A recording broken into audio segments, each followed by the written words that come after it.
Hi students, எல்லாரும் எப்படி இருக்கீங்க? ஸோ இன்னைக்கு ஒரு சூப்பரான ப்ராப்ளம்ல உங்களை மீட் பண்ணுறேன். இன்றைக்கும் வந்து நம்ம வந்து சாப்டர் 1 வந்து ஃபிசிக்ஸில் கிளாஸ் 12 சிபிஎஸ்சியில் இருந்த ப்ராப்ளம் சால்வ் பண்ண போகிறோம். இது வந்து ரொம்ப இம்பார்ட்டண்டான ப்ராப்ளம். ஸோ இது வந்து நிறைய டைம் பசங்களுக்கு கன்ஃபியூஸ் ஆகக்கூடியது. இதை நம்ம கிளாரிட்டியோட இன்றைக்கி லேர்ன் பண்ணிக்கலாம். ஸோ இப்போ தான் நம்ம சேனலுக்கு நீங்கள் ஃபஸ்ட் டைம் வந்திருக்கீங்கன்னா மறக்காமல் என்ன பண்ணி வச்சுக்கோங்க, சப்ஸ்கிரைப் பண்ணி வச்சுக்கோங்க. ரெகுலராக நம்ம சேனலில் இந்த வீடியோஸ் வந்துட்டு let's go into the video. அதுக்கப்புறம் கிளாஸ் 10 அதுக்கப்புறம் கிளாஸ் 12ஓட ஃபிசிக்ஸ் கெமிஸ்ட்ரி மேத்தமெட்டிக்ஸோட பேட்ச் வந்து ஸ்டார்ட் ஆகி போயிட்டுருக்கு. ஸோ நீங்கள் ஏர்லியாகவே ஜாயின் பண்ணிக்கலாம் so that you don't have problem. So ரெக்கார்டிங்ஸும் அவைலபிளாக இருக்குது. Okay, so let's go into the video. கவனிங்க, இப்போ நம்மளுக்கு என்ன சொல்லியிருக்காங்கன்னா early model of an atom, அதாவது முன்னாடி ஆட்டமோட model is considered to be have a positively charge point nucleus. இந்த வேர்டை நல்லா கவனிங்க, பாயிண்ட் நியூக்ளியஸ் அப்படின்னு சொல்லி மென்ஷன் பண்ணியிருக்காங்க. நியூக்ளியஸ் வந்து என்னது, positively charge and it's like a point nucleus. பாயிண்ட்னா இது ரொம்ப tiny. Okay, Z is the charge surrounded by a uniform density of negative charge up to a radius r. So இதுதான் வந்து சென்டரில் நம்மளுக்கு நியூக்ளியஸ் இருக்குது. அதை கொஞ்சம் பெருசாக போட்டிருக்காங்க. ஓகே, நம்மளுக்கு தெரியணும் இல்லையா, அதனால் பெருசாக போட்டிருக்காங்க. ஆனால் நம்ம இது பண்ணும்போது சால்வ் பண்ணும்போது நியூக்ளியஸ் என்னவா எடுத்துக்கணும், ஒரு பாயிண்ட் சார்ஜ் மாதிரி தான் நம்ம எடுத்துக்கணும். ஓகே, அவங்களே மென்ஷன் பண்ணியிருக்காங்க. ஸோ நியூக்ளியஸை சுற்றி நம்மளுக்கு என்ன இருக்குது, எலக்ட்ரான்ஸ் வந்து யூனிஃபார்ம் டிஸ்ட்ரிபியூஷனில் இருக்குது. Okay, uniform distribution in a spherical model. Okay, it's like a spherical, it's not a disc மாதிரி கிடையாது. It's not a disc or okay, so it's like a spherical one. So whole is neutral. So மொத்தமாக பார்க்கும்போது it's going to be neutral. இப்போ நியூக்ளியஸோட charge வந்து Q plus வந்து ZT அப்படின்னா nucleus அதாவது எலக்ட்ரான்ஸால் வர்றது என்னது, மைனஸ் ZT. இப்போ இஸ் இட் கிளியர்? ஸோ இது வந்து நியூக்ளியஸ் வந்து நம்மளுக்கு ப்ளஸ் ZT, எலக்ட்ரான்ஸால் வர்றது என்னது, மைனஸ் ZT. மொத்தமாக பார்த்தீங்கன்னா ஆட்டமோட நெட் சார்ஜ் என்னது, 0.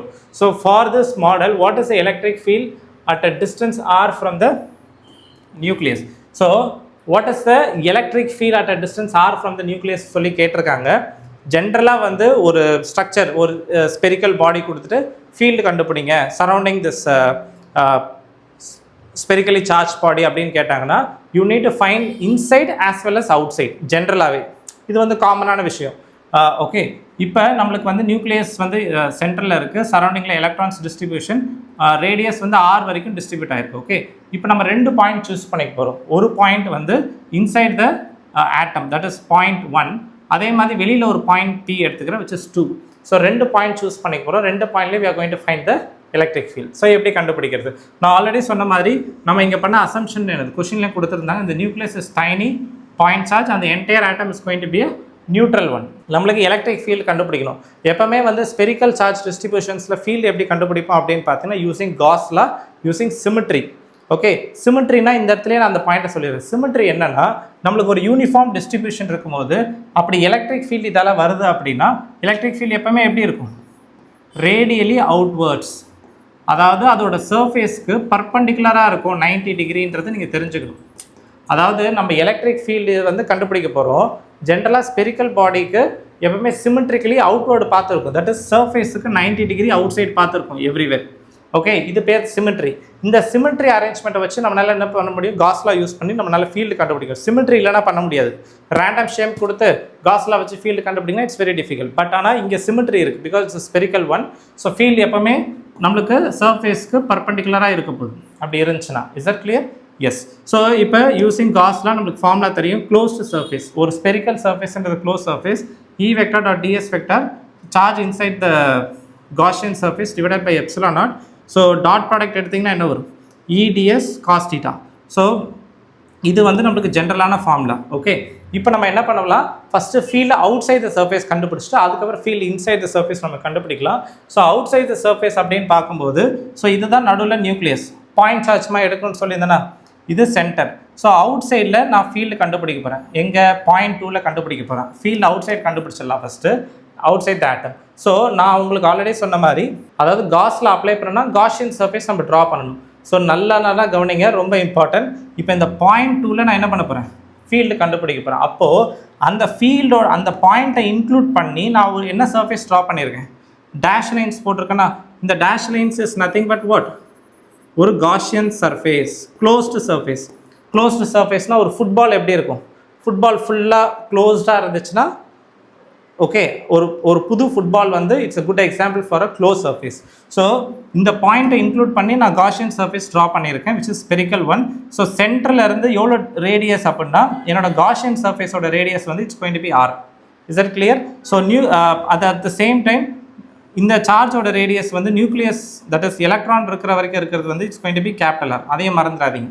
நம்ம வந்து கேபிட்டல் ஆர் வந்து ஆட்டமோட ரேடியஸ், ஓகே, எலக்ட்ரான் இருக்கிறது இடம் வரைக்கும். அண்ட் நம்ம பாயிண்ட் பின்றது ஸ்மாலார் யூஸ் பண்ணியிருக்கேன். You should know this smaller, right? So இப்போ நம்ம காஸ்லாம் யூஸ் பண்ணலாம். காஷியன் சர்ஃபேஸ்ன்றது இதுதான். இதுக்கு தான் நம்ம இப்போ இந்த காஸ்ல அப்ளை பண்ணுறோம். இப்போ எவ்வளோ சார்ஜ் இன்சைட் நம்ம ஃபஸ்ட்டு சப்ஸ்டியூட் பண்ணலாம். ஸோ இன்சைட் வந்து நம்மளுக்கு என்னது, ஆல்ரெடி நான் சொன்ன மாதிரி atom is going to be neutral one. உள்ளே வந்து நம்மளுக்கு +ZT இருக்கும், வெளியில் எலக்ட்ரான்ஸால் வர்றது -ZT. ஸோ இந்த காஷியன் சர்ஃபேஸ்க்குள்ள எவ்வளோ சார்ஜஸ் இருக்குது, +ZT அப்புறம் -ZT ரெண்டுத்தையும் ஆட் பண்ணிங்கன்னா what is the net charge? Net charge is going to be 0. Is that clear? So +ZT -ZT is going to be 0. So equal to 0 போட்டாச்சு. So closed integration E vector dot ds vector will be equal to 0. So இப்போ equal to right சைடில் 0, அப்போ equal to left சைடில் என்ன ஆகணும், 0 ஆகணும். அப்போ எப்படி 0 ஆகும் அப்படின்னா electric field will be 0. Electric field 0 ஆனால் தான் என்ன ஆகும் நம்மளுக்கு, we are going to have this integration to be 0. Is that clear? Yes. இப்போ this is going to be the answer.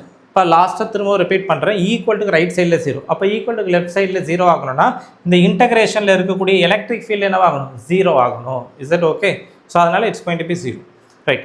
இப்போ will move on to the field inside. நம்ம எப்படி கண்டுபிடிக்கிறது அப்படின்றத பாருங்கள். இப்போ ஃபீல்ட் இன்சைட் கண்டுபிடிக்கிறது வந்து நான் ஆல்ரெடி சொன்ன மாதிரி நம்ம இந்த பாயிண்ட் 1ல் தான் கண்டுபிடிக்கிறோம், கரெக்டாக? இந்த பாயிண்ட் 1ன்றது inside the atom, this is here. இப்போ இந்த பாயிண்டில் நான் வந்து ஃபீல்டு கண்டுபிடிக்க போகிறேன் அப்படின்னா நான் ஆல்ரெடி சொன்ன மாதிரி எந்த பாயிண்டில் கண்டுபிடிக்கிறனோ அந்த பாயிண்ட்டை இன்க்ளூட் பண்ணி நான் என்ன ட்ரா பண்ணியிருக்கணும், ஒரு காஷியன் சர்ஃபேஸ் ட்ரா பண்ணியிருக்கணும். எஸ், இதை ட்ரா பண்ணியிருக்கேன் பாருங்கள், Gaussian surface. So this is the Gaussian surface I have drawn. Okay, so வெளியில் இருக்க டோட்டல் ரேடியஸ் வந்து கேபிட்டல் ஆர், பட் நான் எடுத்துக்கிற பாயிண்ட் எங்கே இருக்குது, it's going to be inside தானே. So this point is going to be inside, கரெக்டாக? This point is going to be inside. இப்போ அந்த பாயிண்ட்டை இன்க்ளூட் பண்ணி காஷியன் சர்ஃபேஸ் ட்ரா பண்ணிட்டேன். இப்போ நம்மளுக்கு என்ன தெரியணும் அப்படின்னா நம்ம காஸில் அப்ளை பண்ணி தான் ஃபீல்டு கண்டுபிடிக்க போகிறோம். Yes or no? ஸோ காஸில் அப்ளை பண்ண போகிறோம். காஸில் அப்ளை பண்ணுறதுக்கு ஃபஸ்ட்டு நம்மளுக்கு என்ன தெரியணும், நெட் சார்ஜ் என்னன்னு சொல்லி தெரியணும். ஓகே, நெட் சார்ஜ் என்னன்னு தெரியணும், டிவைடட் பை ε0. ஓகே, அதுக்கப்புறம் இந்த இன்டகிரேஷன் சால்வ் பண்ணால் டாட் ப்ராடக்ட் சால்வ் பண்ணால் என்ன வரும், EDS cos θன்னு வரும். Yes or no? இதில் ஏதாவது டவுட் இருக்கா? இந்த காஸில் அப்ளை பண்ணி தான் ஃபீல்டு கண்டுபிடிக்க போகிறோம். நம்மளுக்கு இங்கே என்ன தெரியணும் அப்படின்னா ஈக்குவல் டு ரைட் சைடில் Q இன்சைட் கண்டுபிடிக்கணும். லெஃப்ட் சைடில் இந்த இன்டகிரேஷனை நான் சால்வ் பண்ணணும். இந்த இன்டகிரேஷனில் டாட் ப்ராடக்ட் EDS cos θ வந்துருச்சு. இதில் தீட்டா நம்ம எப்படி சொல்கிறதுன்றதை கேர்ஃபுல்லாக கவனிங்க. நான் ஆல்ரெடி சொன்ன மாதிரி சென்டரில் இருந்து தானே நான் காஷியன் சர்ஃபேஸ் எடுத்திருக்கேன். Yes or no? சென்டரில் இருந்து தான் நான் காஷியன் சர்ஃபேஸ் கன்ஸ்ட்ரக்ட் பண்ணியிருக்கேன். ஓகே, இது எவ்வளோ ரேடியஸில் இருக்குது, R ரேடியஸ். நம்ம இங்கே என்ன அசியூம் பண்ணிக்கிறோன்னா இந்த சார்ஜ் டிஸ்ட்ரிபியூஷன் வந்து சிமெட்ரிக்கலாக இருக்குது, கரெக்டாக? Uniform density. அதனால நம்மளால என்ன சொல்ல முடியும்னா இந்த ஒரு பாயிண்ட்லேயும் இந்த காஷியன் சர்ஃபேஸில் இருக்கக்கூடிய ஒரு பாயிண்ட்லேயும் ஃபீல்டுன்றது என்னது, அட் ஈச் பாயிண்ட் இந்த field E is going to be what, constant. Is it clear? So electric field is going to be constant each point. அப்போது இந்த இன்டகிரேஷன் நம்ம வந்து இந்த காஷியன் சர்ஃபேஸ் பண்ணுறோம். இங்கே என்டையர் சர்ஃபேஸில் field constant. At the same time area vector எடுக்கணும். நம்ம எந்த காஷியன் சர்ஃபேஸ், இதான காஷியன் சர்ஃபேஸ், இந்த காஷியன் சர்ஃபேஸ்க்கு ஏரியா வெக்டர் எடுத்தேன் அப்படின்னா ஏரியா வெக்டாரும் எஸ் வெக்டார் தான் ஏரியா வெக்டார். எஸ் வெக்டாரும் எலக்ட்ரிக் ஃபீல்டு என்னவாக இருக்கும், சேம் டைரக்ஷனில் இருக்கும். Very very important. ஸ்க்ரீன் தெரியுது நம்புகிறேன். எலக்ட்ரிக் ஃபீல்டும் ஏரியா வெக்டாரும் சேம் டைரக்ஷனில் இருக்கிறனால அதுவும் ரேடியலி அவுட்வர்டு தானே, radially outward. So what's going to be there is theta is going to be 0 and the electric field is going to be what, constant. Is that clear? So இதில் இருந்து நம்மளால என்ன சொல்ல முடியும், come on, what we can say from here is நம்மளுக்கு electric field constant. இந்த entire integrationல electric field is going to be constant. So integrationலேருந்து E வெளில வந்துடும். அப்புறம் தீட்டாவோட வேல்யூ என்ன ஆகிடும், 0 degree. So you can put that. So integration ds close surface. Okay, theta வந்து 0, cos 0 1. So இது equal டுக்கு லெஃப்ட் சைடில் இப்படி வந்துடும். அப்போ ஈக்குவல் டுக்கு ரைட் சைடில் என்ன இருக்குது, q plus plus q minus dash, that is charge inside நம்ம சொல்லணும், டிவைடட் பை எப்சிலான் நாட். எவ்வளோ கிளியர் வித் திஸ் சோஃபார்? அப்போ நான் என்ன பண்ணியிருக்கேன் அப்படின்னா இந்த காஸில் அப்ளை பண்ணும்போது ஈக்குவல் டுக்கு லெஃப்ட் சைடில் இருக்கக்கூடிய E வந்து நான் வந்து கான்ஸ்டன்ட்னால வெளில எடுத்துட்டேன். ஏன்னா நம்ம அந்த காஷியன் சர்ஃபேஸுக்கு தான் இன்டகிரேஷன் பண்ணுறோம். அந்த காஷியன் சர்ஃபேஸ்ன்றது உள்ளே இருக்குது, அது மேலே எல்லாமே சிமெட்ரினால சேம் ஃபீல்டு கான்ஸ்டன்ட் ஃபீல்டுனால அது வெளில வந்துடும் இன்டகிரேஷன் விட்டு. எப்போவுமே இன்டகிரேஷன் விட்டு ஒரு கான்ஸ்டன்ட்டை வெளில எடுக்க முடியும், எடுத்தாச்சு. இப்போ க்ளோஸ்ட் இன்டகிரேஷன் ds. இந்த இன்டகிரேஷன் டிஎஸ்ன்றது ஸ்மால் ஏரியா, பட் அந்த காஷியன் சர்ஃபேஸ்ன்றது it's a 3 dimensional area. So what is a 3 dimensional ஏரியானா அங்கே என்ன வரும்? இ 4πr² அப்படின்னு சொல்லி வரும். ஏன்னா நம்ம காஷியன் சர்ஃபேஸ் எடுத்தோம் இல்லையா, அதோட ரேடியஸ் என்னவா இருந்துச்சு? ஸ்மாலாக தானே.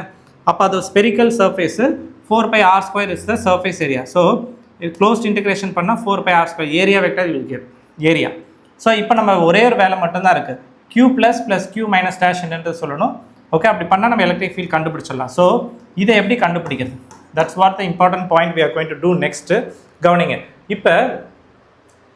இப்போ நம்ம வந்து காஷியன் சர்ஃபேஸ்க்குள்ளே எவ்வளோ சார்ஜ் இருக்குதுன்னு நம்ம சப்ஸ்டியூட் பண்ணணும். ஸோ நீங்கள் தான் எனக்கு கரெக்டாக சொல்லணும். கவனிங்க. இப்போ this is going to be the Gaussian surface. இந்த காஷியன் சர்ஃபேஸ்க்குள்ளே என்னென்னலாம் இருக்குது? நடுவில் சென்டரில் என்ன இருக்குது? நம்மளுக்கு சென்டரில் வாட் வி ஆர் ஹேவிங்? சென்டரில் we are having a nucleus. கரெக்டாக இல்லையா? சென்டரில் நம்மளுக்கு நியூக்ளியஸ் இருக்குது. நியூக்ளியஸோட சார்ஜ் எவ்வளோ? அதாவது சார்ஜ் இன்சைட் நம்ம படிச்சுட்டு இருக்கோம். ப்ளஸ் q ப்ளஸ் தானே. q ப்ளஸோட சார்ஜ் எவ்வளோ? It's going to be +ZT. யாருக்கா டவுட் இருக்கா? இந்த காஷியன் சர்ஃபேஸ்க்குள்ளே எவ்வளோ சார்ஜ் இருக்குன்னா +ZT நியூக்ளியஸோட சார்ஜ் ஆஸ் அ பாயிண்ட். அதுக்கப்புறம் நம்மளுக்கு என்ன சார்ஜ் இருக்குன்னா இந்த நெகட்டிவ் போர்ஷன்ஸ் வந்து நம்மளுக்கு இருக்குது. Is that clear? Negative portion of charge இருக்குது. ஸோ டோட்டல் நெகட்டிவ் எவ்வளோ? டோட்டல் நெகட்டிவ் வந்து ஃபுல் நெகட்டிவ் வந்து நம்மளுக்கு -ZT.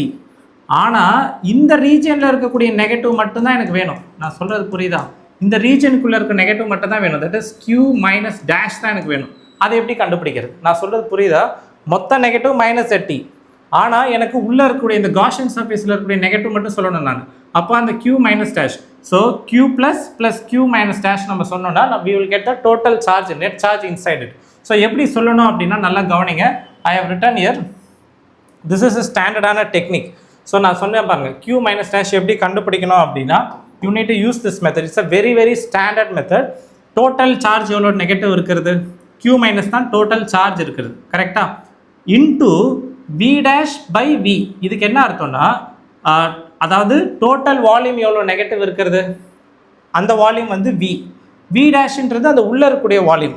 இப்போ எவ்வளோ clear with this what I am saying? So மொத்த வால்யூம் எவ்வளோ? மொத்த வால்யூம் வந்து v, which is equal to what? மொத்த வால்யூம் வேல்யூ எவ்வளோ இருக்கும்? v is equal to 4/3πr⁴. capital R is the radius. That is a total volume in which the negative is present.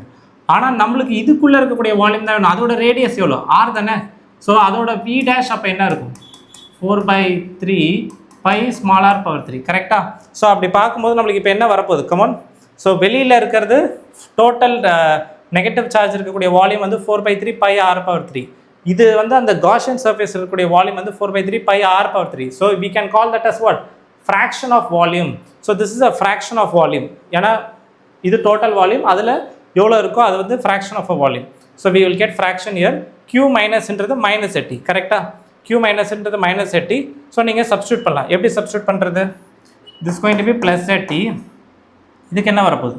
-ZT into 4/3π வந்து cancel ஆகிடும். So you'll get r⁴ divided by r⁴. So divided by ε0. புரிஞ்சிருச்சா? அவ்வளோதான், answer வந்தாச்சு நம்மளுக்கு. So what is the E value அப்படின்னா என்ன சொல்லுவீங்க? E is nothing but 1/4πr² ε0 ZT. Next 1. So this is going to be the answer. Are everyone clear with this? Yes. So this is going to be the answer. உங்களுக்கு புரிஞ்சிருக்கும் நம்புறேன். So அப்படி ஏதாவது doubts இருந்துச்சுன்னா recap பண்ணி பாருங்கள். Okay, நான் next வீடியோவில் உங்களை மீட் பண்ணுறேன். Bye from Nagarajan. Bye.